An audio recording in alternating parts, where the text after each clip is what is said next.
The word doesn't fall like thunder. It arrives like a final breath drawn somewhere far above the clouds, inaudible to those on the ground, until the pressure change shatters everything they thought was solid. Exterminatus is not shouted across vox grills or carved into warning beacons for civilians to read. It is spoken softly in sealed chambers between figures who already understand that what they are about to decide has nothing to do with mercy. When the Inquisition declares Exterminatus, a world doesn't die because it is hated. It dies because it is no longer worth saving, and that distinction is far more terrifying. If this story grips you, if you want to understand what that decision truly means beyond the fire and the void silence, then stay with me. Share this account with others who want to look past the surface of the Imperium's most feared judgment, and bind yourself to this channel, because Exterminatus is not the end of a planet's story. It is the end of its relevance. The first sign that a world is nearing Exterminatus is not panic. Panic comes later, when there is still something to flee from. The beginning is quieter than that, marked by absences rather than alarms, by things that stop happening without explanation. In our world, the sky did not change color, and the ground did not tremble. What changed was the way messages went unanswered, the way ships that were meant to arrive simply did not, and the way hope began to feel like a liability rather than a comfort. I was serving in the lower administratum offices when the shift began, far enough from the governor's court that we learned of events through delays and anomalies rather than declarations. Cargo tallies began to backlog. Requests for reinforcement sat unresolved. Astropathic confirmations came back thin and stripped of nuance, their wording clipped to the point of rudeness. At first, we told ourselves this was war. Somewhere else, some other front, demanded attention.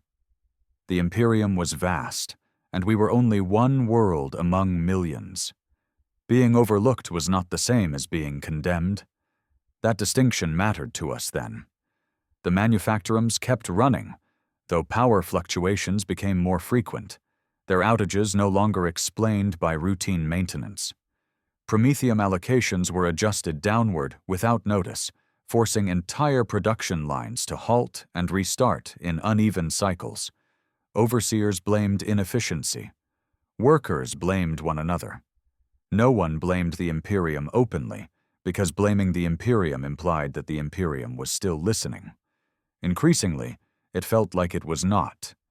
The Planetary Defense Force felt the change before anyone else. Training drills were canceled, then reinstated with altered parameters that made little tactical sense from a local perspective. Requests for ammunition resupply were approved, but never fulfilled. Officers began receiving orders that contradicted one another, each stamped with authentic seals that could not be ignored. Command cohesion frayed as leaders tried to interpret intent where clarity no longer existed. It was as if the structure above them had become deliberately opaque. In the streets, life continued out of habit. Markets opened and closed on schedule. Vox grills broadcast the same liturgies and announcements they always had, though the tone grew more repetitive, less responsive to local conditions. The ecclesiarchy did not raise alarms. Instead, sermons emphasized endurance and patience, the virtue of standing firm when guidance seemed distant. The emperor, they said, tested worlds as he tested individuals. Silence was not abandonment. Silence was trial. That explanation held for a while. Faith is remarkably flexible when survival depends on it. The first rumor of the Inquisition arrived not as a warning, but as gossip. A void ship bearing unusual heraldry had translated into the system and taken up position beyond standard traffic lanes. It did not announce itself. It did not respond to routine hails.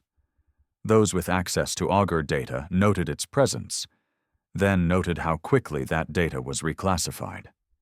The name Inquisition wasn't spoken aloud, but it hung in the air all the same, heavy with implication. After that, disappearances began. Not mass arrests, not public trials, but targeted absences that left gaps difficult to explain. A senior tithe auditor failed to report for duty and was quietly replaced. A PDF logistics officer vanished from the roster overnight, his quarters sealed pending review. A priest known for outspoken sermons on loyalty was reassigned off-world without farewell. Each case could be justified in isolation. Together they formed a pattern that no one wanted to name. I began to notice how often the phrase "under review" appeared in official correspondence. Facilities under review, doctrine under review, compliance under review. Review implied the possibility of correction, and that implication was all that kept fear from boiling over. As long as something could be reviewed, it had not yet been decided. We clung to that word like a lifeline. The governor addressed the population during this period, his image projected across public vox grills with practiced calm.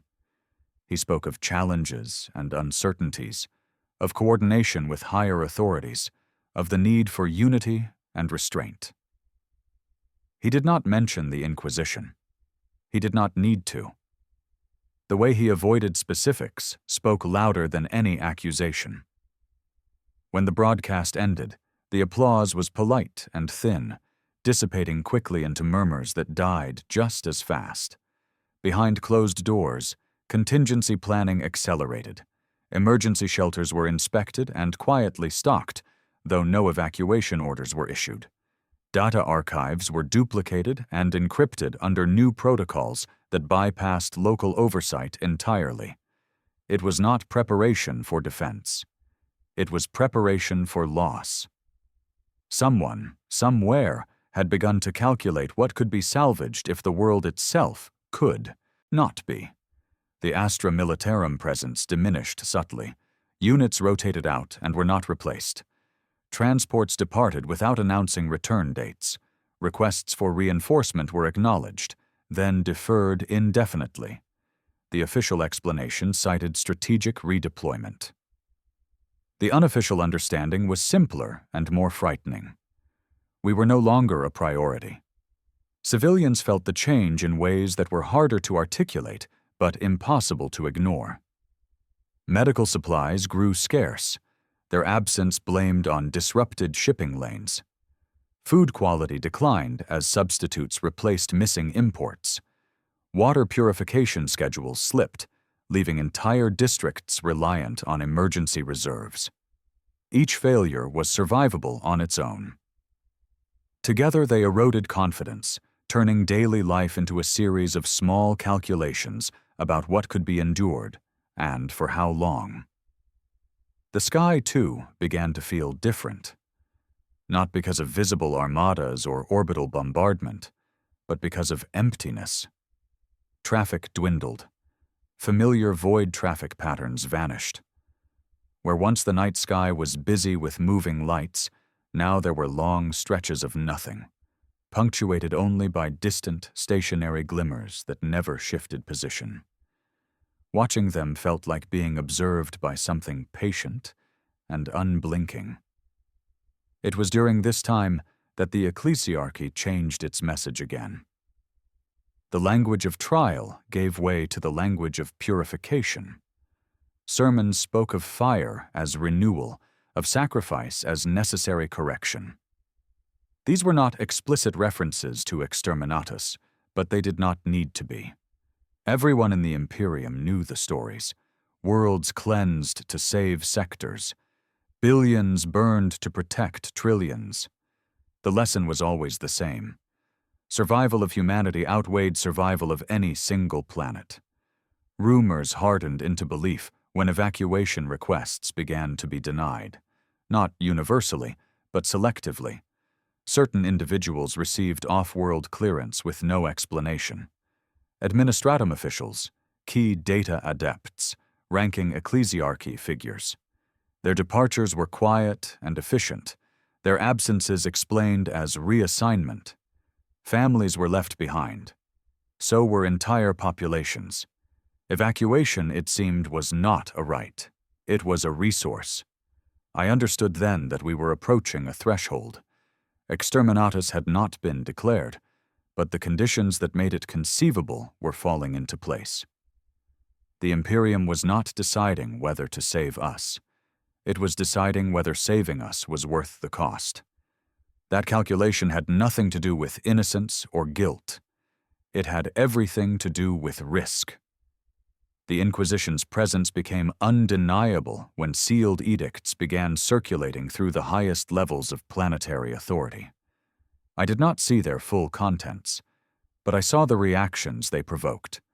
Faces drained of color, conversations cut short, decisions made with shaking hands and absolute finality.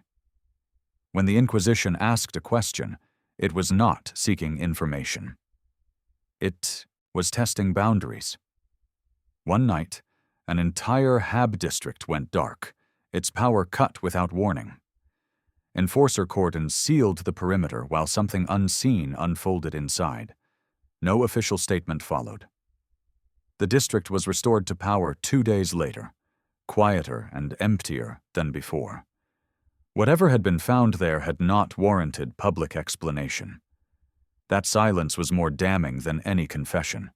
Fear, by then, had changed shape. It was no longer sharp. It was pervasive, soaking into everything like damp. People spoke less. They avoided crowds. They attended services with rigid devotion, not out of faith, but out of visibility. To be seen worshiping was to signal compliance. To be unseen was to invite scrutiny. Survival had become performative. I found myself cataloging small, meaningless details as if they might anchor me. The smell of recycled air in the administratum corridors, the texture of parchment beneath my fingers, the faint hum of cogitators processing data that might never be used. These sensations felt precious because they were fragile. They belonged to a world that might soon exist only as ash and archived warnings. The governor disappeared from public view shortly after the last wave of off-world departures. Official channels cited illness. No one believed it. His absence confirmed what everyone already knew, but had not yet accepted. Authority had shifted upward, beyond the planet entirely. Decisions about our fate were being made elsewhere, by those who would never see our streets or hear our voices. That was the moment the hope finally broke. Not shattered, not destroyed, but set aside as impractical. We entered a state of waiting that felt like standing beneath a suspended blade, unsure whether it would fall or be quietly removed. Exterminatus had not been declared, but it no longer felt impossible. It felt prepared. And that is the cruelest truth about the threshold of condemnation. By the time a world understands it is being judged, the judgment itself is already secondary. The real decision has already been made in a different form, expressed through absence, withdrawal, and silence. Fire comes later, if it comes at all. What mattered now was not whether we would be destroyed, but whether the Imperium had finished deciding that we could be allowed to continue existing. And when an entire world reaches that point, when survival becomes a question rather than an assumption, Exterminatus is no longer a horror story told about other places. It is a possibility that breathes in the same air as everyone else, patient, waiting, and entirely unconcerned with how desperately the condemned might wish to be forgiven. The Inquisition does not announce itself because it does not need to. By the time its presence becomes visible, the world beneath it has already begun to rearrange itself in anticipation. Fear is efficient that way. It sharpens instinct, strips away excess motion, teaches people to listen for meanings hidden between words. When the Inquisition's gaze settled on our world, it did not feel like being hunted. It felt like being weighed. The first confirmation came through paperwork. Entire data branches within the administratum were sealed behind new clearance protocols that bypassed planetary authority altogether. Requests that once required 3 signatures now required none, overridden by sigils that carried weight no local official could challenge. Files disappeared mid-review. Others returned altered, annotated with questions that had no obvious answers. The message was unmistakable. We were no longer managing our own compliance. We were being assessed for containment. Astropathic traffic changed again, not thinning this time, but becoming precise to the point of sterility. Messages arrived stripped of context, their phrasing exact and emotionless. Gone were the familiar tonal markers that suggested human presence behind the words. These communiques felt authored by doctrine rather than people. Sanctioned psychers reported unusual pressure, not violent or overwhelming, but constant, like a hand resting against the inside of the skull. They did not speak of visions, they spoke of scrutiny. On the streets, the change manifested as restraint. Enforcers did not increase patrols. They reduced them. Checkpoints vanished. Curfews relaxed. For a brief and dangerous moment, it almost felt as if the pressure had eased. That illusion lasted until people realized why. The Inquisition did not need overt control. It needed observation. A population allowed to move freely revealed far more about itself. Disappearances resumed, more frequent now, though still selective. Those taken were not random. They were people whose roles placed them at fault lines of influence, data adepts with access to raw records, priests whose sermons drew unusual crowds, PDF officers whose units showed either excessive zeal or troubling hesitation. Each removal was quiet, efficient, and permanent. No charges were announced. No trials held. The Inquisition did not prosecute. It filtered. I was summoned once, though not officially. A sealed notice appeared on my terminal instructing me to present myself for an administrative review in a wing of the complex I had never entered before. The corridors there were cleaner, the lumen strips brighter, the air sharper with antiseptic. 2 figures waited inside the chamber, their attire unadorned but unmistakable. One spoke, the other watched. The questions were simple. Where had discrepancies first appeared? Who had authorized specific deviations from standard protocol? Had I noticed unusual behavior among my peers? There was no accusation. In the tone, no attempt to intimidate. That was what made it unbearable. Every answer felt like a confession, not because it was incriminating, but because it contributed to a larger picture I could not see. When the interview ended, I was dismissed without comment. No instruction was given, no warning issued. I returned to my station with the uneasy certainty that something essential had been taken from me. Not information, but context. I had been measured, and whatever the result, it had been recorded elsewhere. Rumors spread faster after that, not because people talked more, but because silence grew heavier. Whispers of chaos surfaced, cautiously framed as concern rather than accusation. Had cult activity gone unnoticed? Had unsanctioned psychers slipped through the screening nets? Had desperation driven someone to forbidden bargains? The Inquisition did not need proof of corruption to justify its interest. It needed only the possibility of spread. The ecclesiarchy responded with visible anxiety masked as devotion. Public services increased in frequency, their attendance encouraged with subtle incentives. Priests emphasized purity and vigilance, urging the faithful to report unusual thoughts, unexplained dreams, deviations in ritual behavior. Confessionals overflowed, not with guilt, but with fear. People searched themselves for signs of corruption they did not fully understand, terrified that ignorance might be mistaken for complicity. The planetary defense force fractured under the strain.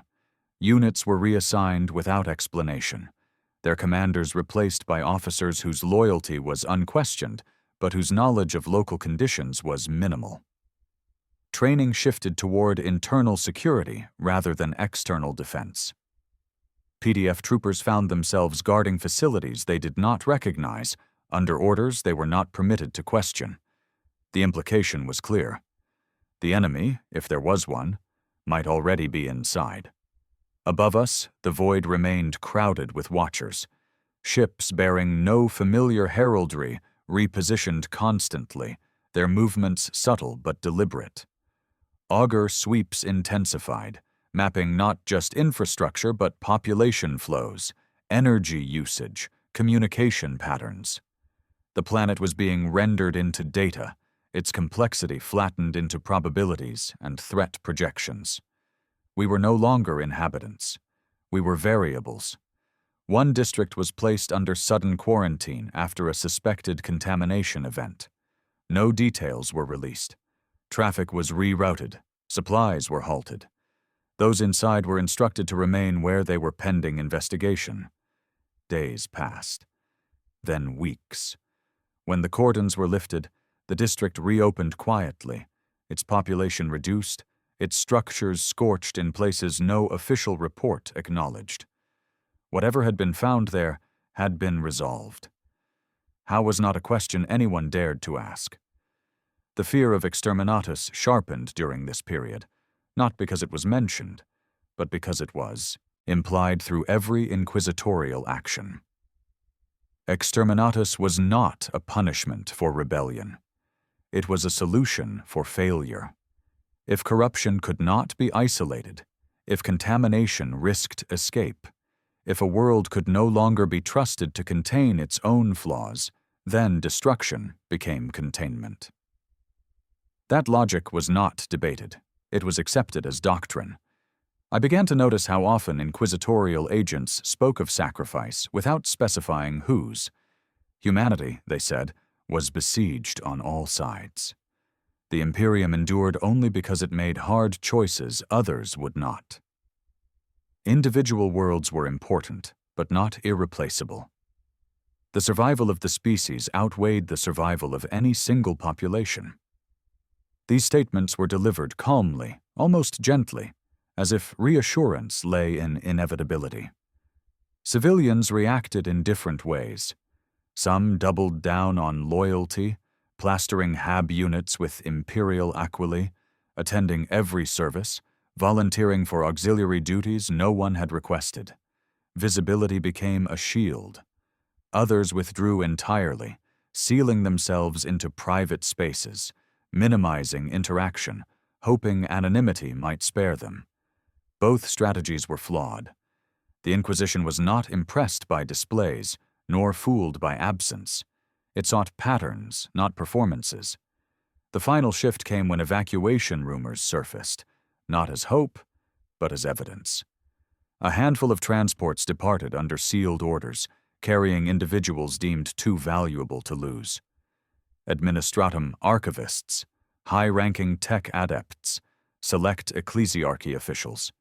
Their departure confirmed what no announcement ever would. The Imperium was preparing for the possibility that the planet itself might not be worth preserving. No general evacuation followed. That omission was decisive. If Exterminatus were imminent, there would be no attempt to save the masses. Evacuation was not mercy. It was asset recovery. The rest of us remained because we were not considered assets. We were part of the equation, not the solution. The Inquisition's gaze, once felt, never fully withdrew. Even when agents were no longer visible, their influence lingered in the way decisions were made faster and harsher, in the way dissent vanished before it could form, in the way every failure was treated as potential infection. We learned to live under that gaze, adjusting behavior instinctively, as prey adjusts to shadow. At night, I dreamed of eyes opening in the void, not monstrous or malevolent, but vast and impersonal. Eyes that did not hate us, eyes that did not care. When I woke, the dream followed me into waking life, reflected in every sealed order and unanswered message. The Inquisition had not condemned us yet, but condemnation was no longer the worst outcome. The worst outcome was uncertainty stretched indefinitely, a world held in suspension while its worth was debated by those who would never set foot on its soil. Exterminatus loomed not as fire, but as an option kept deliberately visible. And under that gaze, every action we took felt smaller, less meaningful, because meaning itself had been relocated elsewhere. We were no longer trying to save ourselves. We were trying to prove that saving us would not endanger anyone else. That was the true cruelty of the Inquisition's gaze. It did not inspire rebellion or despair outright. It inspired compliance born of terror, loyalty warped by survival instinct. It taught an entire world to police itself more harshly than any external force ever could. By the time the gaze began to shift, by the time the calculations approached resolution, we were already changed. Whether Exterminatus would be declared or not almost felt secondary. We had learned what it meant to be judged by an authority that did not need to explain itself. And once a world learns that lesson, it never truly stops living in fear of the moment when judgment gives way to fire. The moment abandonment begins, it doesn't feel like loss. It feels like a delay. Orders remain technically valid, chains of command still exist on paper, and vox grills continue to broadcast their familiar rhythms. What changes is responsiveness. Requests vanish into silence. Reinforcements are always en route, always delayed, always reassigned somewhere more urgent. The Imperium does not say it has let go of a world. It simply stops reaching for it. The Astra Militarum presence dwindled first, not through retreat, but through attrition without replacement. Units rotated off-planet for redeployment and were never backfilled. Supply convoys arrived half-empty, then stopped arriving at all. Armor that broke down remained where it fell, cannibalized for parts until even that became impossible. Officers stopped making long-term plans because long-term implied a future that no longer felt guaranteed. For civilians, abandonment manifested as a slow unraveling of systems that had always been strained but functional. Power outages lengthened from hours to days. Water rationing became erratic, entire hab stacks relying on emergency reserves that tasted faintly of chemicals and rust. Medici facilities closed wards quietly, consolidating staff and supplies to preserve what little effectiveness remained. No announcement accompanied these changes. They simply happened, and people adjusted because they had no other option. The administratum began collapsing inward. Entire departments were merged or dissolved overnight, their responsibilities handed to skeletal teams working impossible hours. Data integrity stopped being a priority. Survival did. Records that could not be maintained were archived prematurely, sealed under protocols that assumed they might never be reopened. The work shifted from governance to triage, determining what could still be preserved if everything else was lost. Evacuation rumors surged during this period, flaring up and dying down with cruel regularity. Someone knew someone whose cousin had been cleared for off-world transfer. A sealed shuttle had departed at night from a restricted starport. A data adept had vanished along with their entire archive team. Each story carried the same implication. Evacuation was real, but it was not for everyone. It was not even for most. The truth emerged slowly, pieced together from observation rather than declaration. Evacuation was not about saving lives. It was about salvaging value, knowledge, expertise, relics, individuals whose loss would echo beyond the planet itself. Families were left behind. Communities were left behind. Entire continents were left behind. Mercy was never part of the equation. The ecclesiarchy responded by tightening its grip on meaning. Sermons reframed abandonment as spiritual testing, a final measure of worthiness. Those who remained, priests insisted, were chosen to bear witness, to endure in the emperor's name. It was a dangerous comfort, one that transformed helplessness into purpose. Many embraced it because the alternative was to acknowledge that they had been deemed expendable. Infrastructure failures accelerated once it became clear that no rescue was coming. Transit systems shut down entire lines to conserve power. Manufacturums halted production when critical components ran out, their vast halls falling silent except for the drip of condensation and the echo of distant alarms. The hive's constant noise, once oppressive, thinned into something almost peaceful, and that peace terrified people more than chaos ever had. The planetary defense force was reduced to a hollow shell. Without resupply, without clear strategic guidance, units were reassigned to static defense of sites that no longer mattered. Morale collapsed, not because of fear, but because of irrelevance. Soldiers will fight when they believe they are buying time or protecting something meaningful.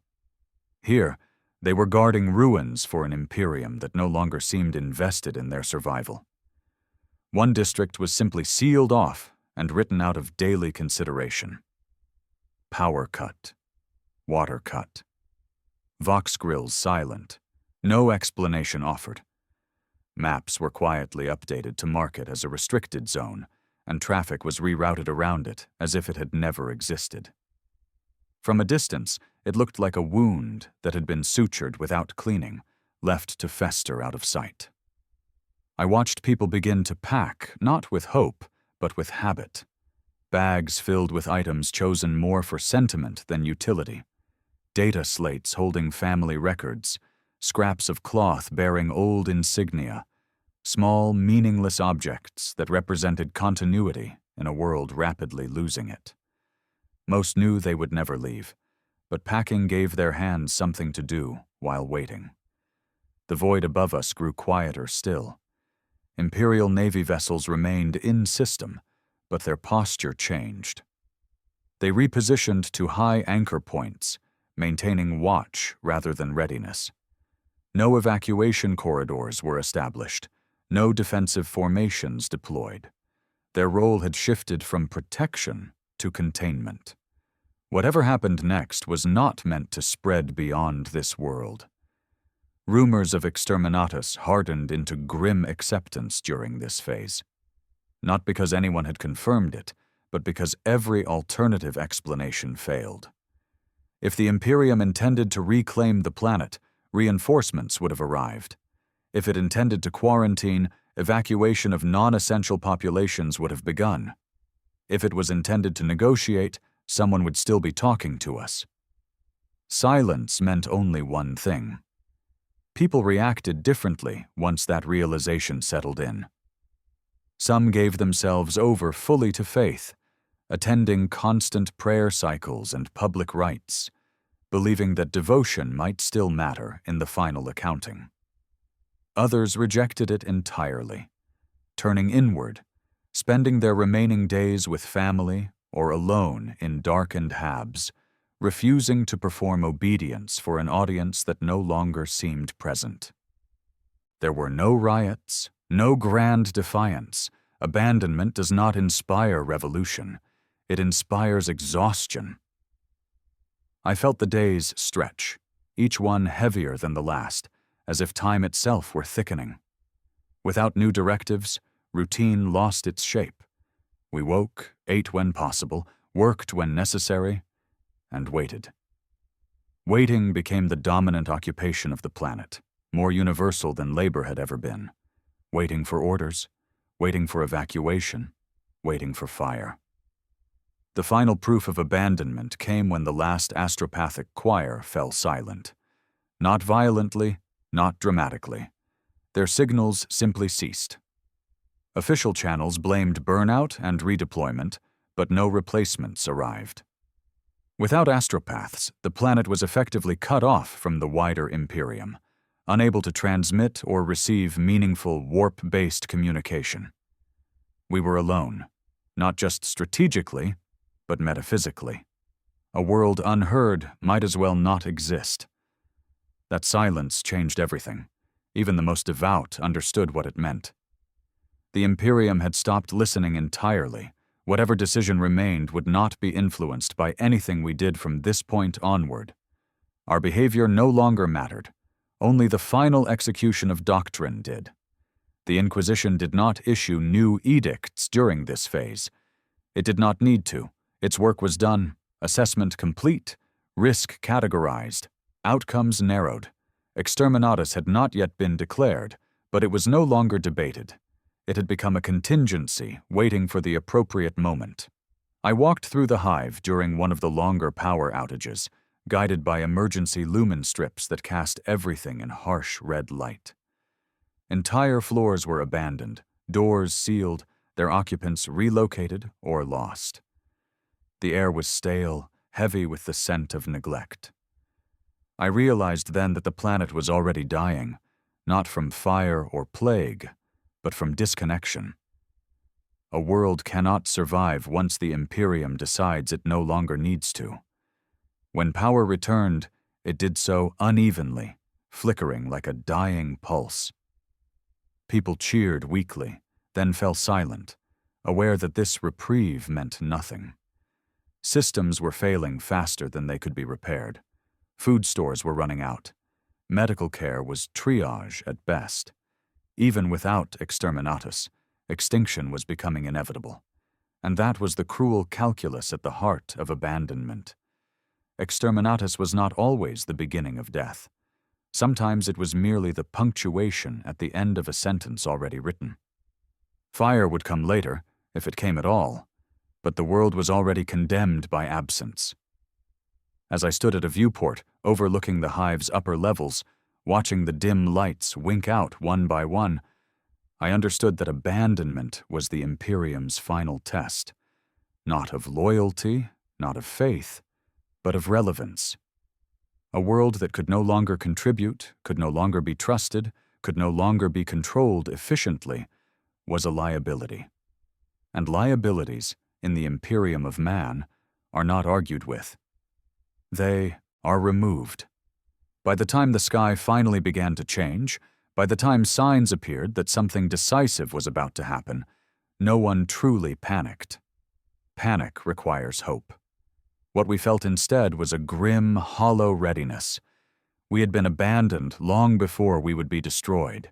Exterminatus, when it came, would not be the end of our world's story. It would simply be the moment the Imperium acknowledged what had already happened.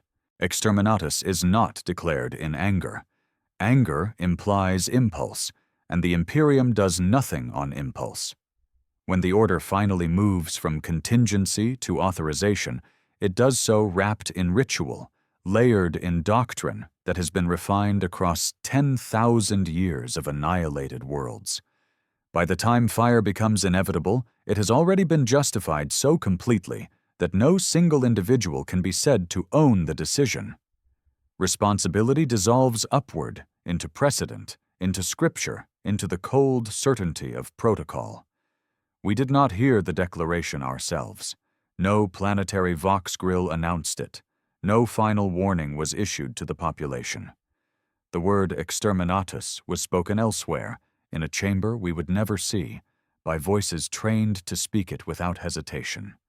On the ground, what we felt was not revelation, but a subtle shift in the sky's behavior, a change so precise it could only belong to intention. Orbital patterns altered first.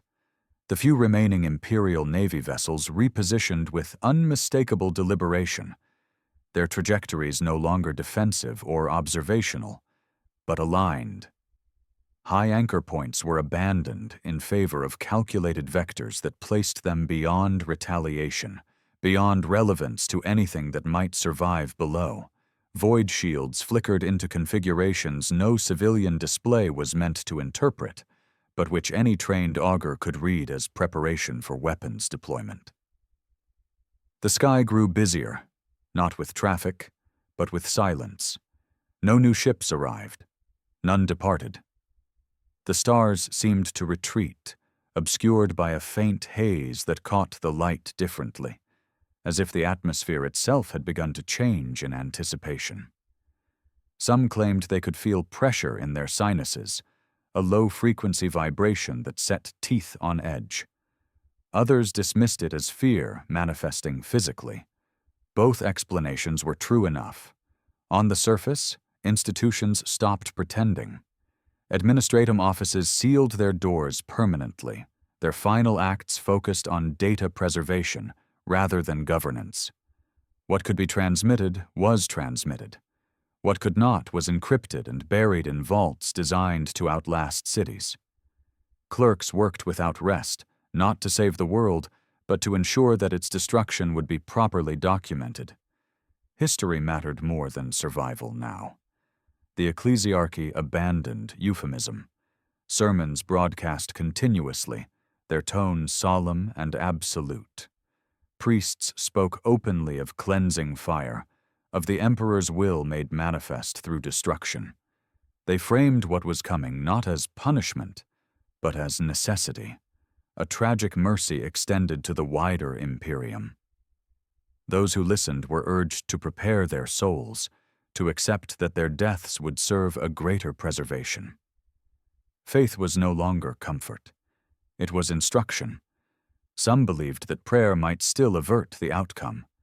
Shrines overflowed, candles burning down to pools of wax as voices rose in desperate unison.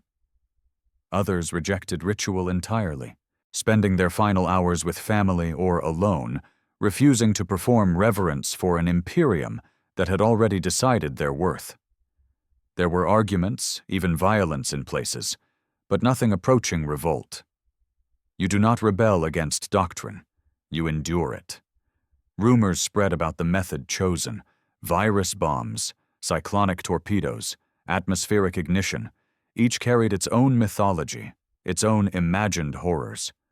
No confirmation arrived, and in a way, that uncertainty was merciful. The mind can only dwell on specific terror for so long. Abstraction blunts the edge. Those with access to restricted channels learned fragments of the truth. The Inquisition had finalized its assessment. Containment was no longer viable. Corruption risk, whether real or projected, exceeded acceptable thresholds. The planet's continued existence represented a statistical danger to neighboring systems. Exterminatus was not declared because we were lost. It was declared because we might spread loss. There was no appeal process. There never is. Once the Inquisition invokes that authority, it supersedes all planetary, sector, and even most segmentum-level objections. Only the highest offices on Terra could countermand such a decision, and they would not. The Imperium does not second-guess annihilation once sanctioned. To do so would undermine every prior act of destruction, every world burned in the name of survival. The final sign came when the astropathic silence deepened into absence so complete it felt like a vacuum. Whatever few sanctioned psychers remained fell quiet, their voices extinguished without struggle. Some claimed they had felt the Astronomicon dim for a heartbeat, not truly falter, but shift, as if its light had simply decided not to touch us anymore. Whether that perception was truth, terror, or prayer no longer mattered. The result was the same. We were unlit. The first weapon did not strike the surface. That, too, is something the stories often get wrong. Exterminatus does not always begin with immediate planetary death. It begins with preparation to ensure that when death comes, nothing escapes it. Void mines were deployed in high orbit, invisible but absolute, sealing the system against intrusion or flight. Any vessel attempting translation would be annihilated without warning. The Imperium was not just killing a world, it was erasing it from traffic, trade, and memory. Only after that did the real fire come. Those of us watching the sky saw it as a distant flash at first, a brief bloom of impossible light far above the clouds. There was no sound, no shockwave, just a brilliance that lingered longer than it should have, casting strange shadows across the hive spires. Some fell to their knees. Others simply stared, unable to reconcile what they were seeing with anything their lives had prepared them for. Then the atmosphere began to change. Depending on the weapon, the signs differed, but the effect was unmistakable. Winds picked up abruptly, violent and directionless, tearing at structures already weakened by neglect. The air grew hot, then painfully dry, each breath scraping the throat raw. In some regions, clouds ignited, turning the sky into a rolling sheet of fire. In others, the ground itself began to convulse as deeper mechanisms unleashed forces never meant to touch a living world. There was no coordinated response, no defense. The Planetary Defense Force, what remained of it, had no orders and no targets. They died alongside civilians, their training irrelevant in the face of doctrine unleashed at planetary scale. Vox grills screamed with overlapping prayers and system errors before falling silent entirely. Communication ceased not because it was jammed, but because there was no longer anyone left to speak. I remember heat more than light. A crushing, all-encompassing heat that made thought fragments and memory blur. Buildings groaned as materials expanded beyond tolerance, ferrocrete cracking like ice beneath a sudden thaw. Somewhere nearby, something detonated, not as an act of war, but as a system failing catastrophically. The line between weapon and consequence vanished.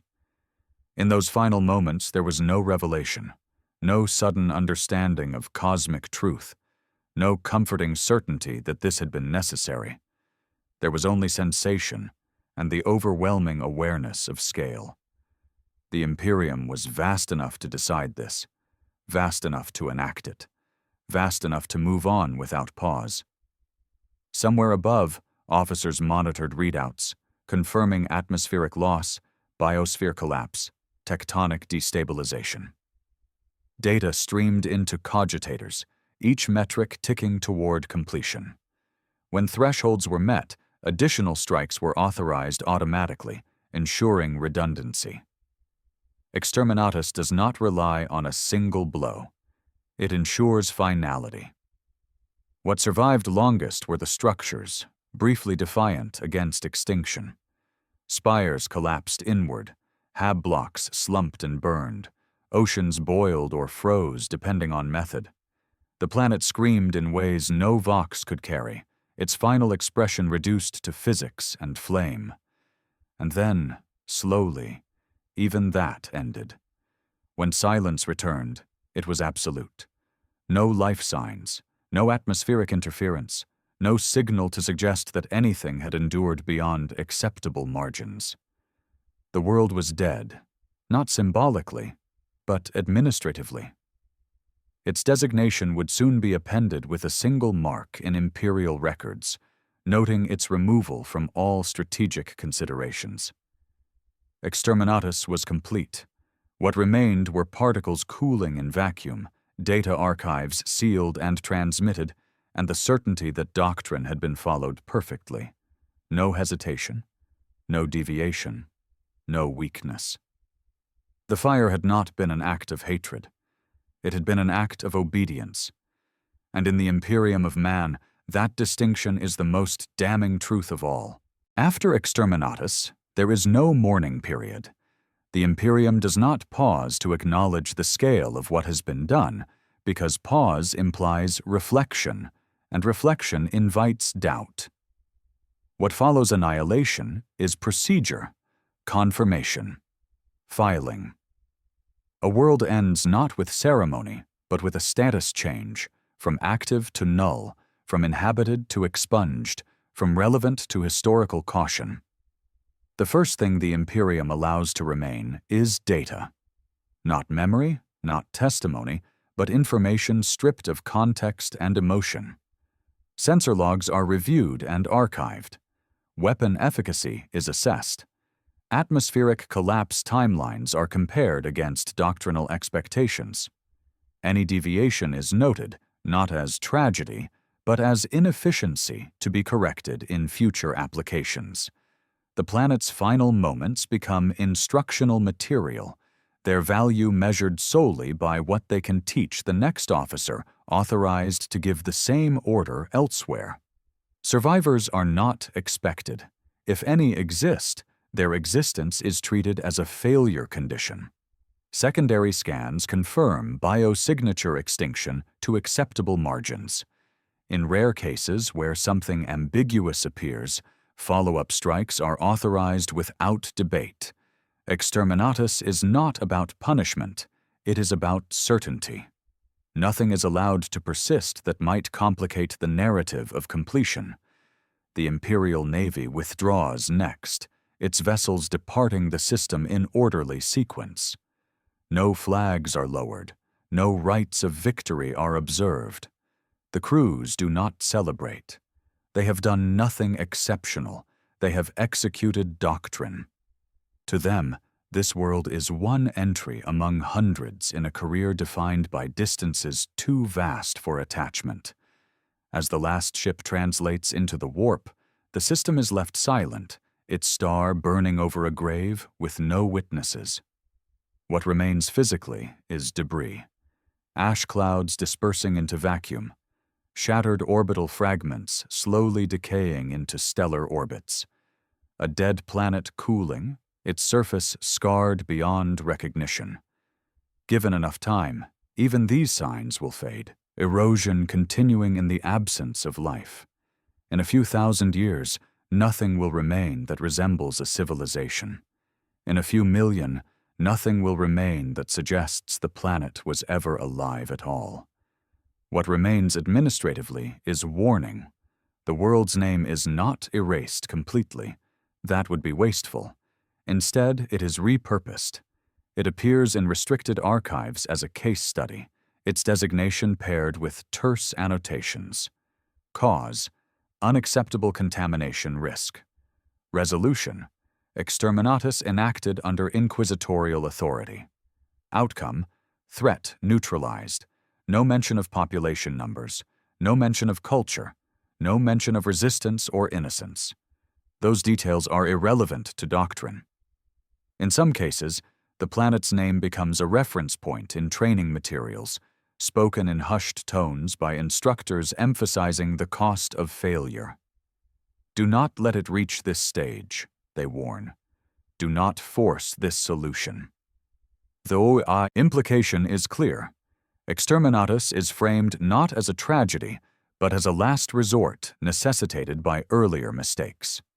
Blame is diffused backward, never upward. The ecclesiarchy incorporates the destruction into its liturgy selectively. On some worlds, sermons reference the cleansing of a lost planet, reminding congregations of the emperor's terrible mercy. On others, the event is never mentioned at all, deemed too disruptive for faith among the masses. Doctrine adapts to need. Faith is not about truth. It is about stability. Those who authorized Exterminatus do not speak of it publicly. Inquisitors do not boast. Naval officers do not recount the fire with pride.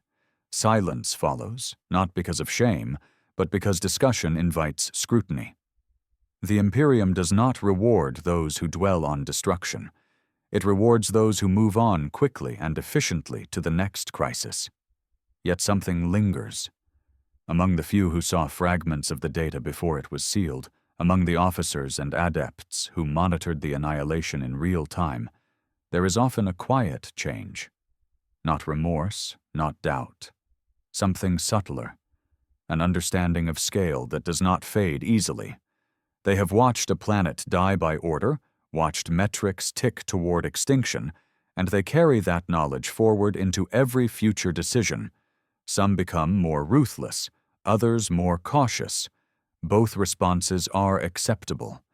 The Imperium allows those changes to remain because they do not threaten the system. They refine it. Beyond official channels, rumor persists in distorted forms. Traders speak of dead systems avoided by warp routes that curve subtly away from nothing. Voidfarers tell stories of places where augurs glitch and compasses drift, as if reality itself remembers absence. These tales are tolerated so long as they remain folklore rather than fact. Fear, when unfocused, is useful. It keeps people aligned. In rare cases, relics survive. Data vaults launched before the final strike, probe caskets ejected into deep void carrying genetic samples, or cultural fragments deemed valuable enough to preserve. These artifacts are studied in isolation, stripped of narrative, a genome catalogued without faces, a language preserved without speakers. The Imperium does not save civilizations. It salvages components. What does not remain is justice. There is no tribunal after Exterminatus, no reckoning, no inquiry into whether the decision could have been avoided. Such questions are corrosive. They undermine the premise that the Imperium's survival depends on decisive action unburdened by moral hesitation. To ask whether a world deserved destruction is to misunderstand the Imperium entirely.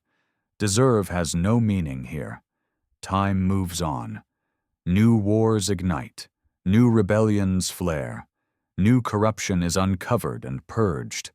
The resources once allocated to the destroyed world are redistributed without ceremony.